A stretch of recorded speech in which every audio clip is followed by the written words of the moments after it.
Velkommen til NFC Danmark. Jeg skal meget kort fortælle, hvad NFC er og hvorfor det er her. Det er sådan, at NFC og clouding det er de to største buzzword i IT-branchen i øjeblikket, og det er altså den 11. oktober 2011, vi har i dag. NFC det tilbyder en langt større sikkerhed, når det kommer til betaling. Det er noget, der hedder en 128-bits kryptering, men det er lige meget. Man kan sige, at det er et ønske fra den finansielle sektor, fra kortudstederne, altså dem, der laver Mastercard og Visa osv., og bankerne, om at have en større sikkerhed. Der bliver fraudet, altså snydt med omkring 7% af alle kreditkort i verden. Men tallet det falder hele tiden i takt med, at man gør det mere og mere sikkert at betale.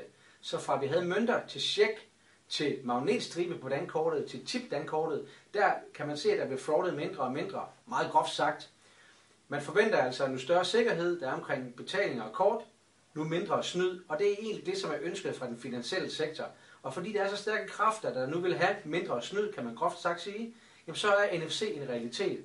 Og den flytter over i mobiltelefonen blandt andet. Men når man ved, at det flytter over i mobiltelefonen, så giver det en masse følgeeffekter.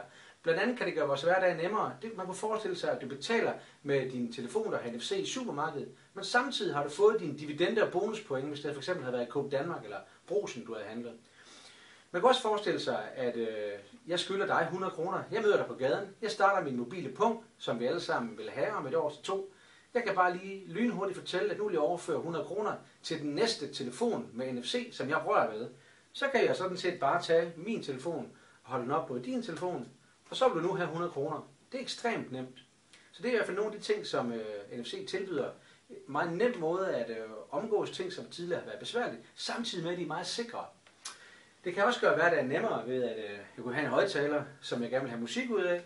Men så kan jeg principielt bare tage min telefon og røre ved toppen af den med NFC, og så vil der ikke gå længe, men så vil musikken være over i højttaleren. Altså nogle meget, meget forenklede versioner af de ting, vi går og bruger meget krudt på i dag.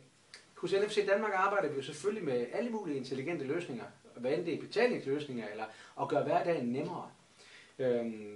Og jeg håber selvfølgelig, at hele den her industri, der vil vokse sig stor og stærkt. Det ser sådan ud, fordi der er rigtig mange kræfter, der allerede nu arbejder på det.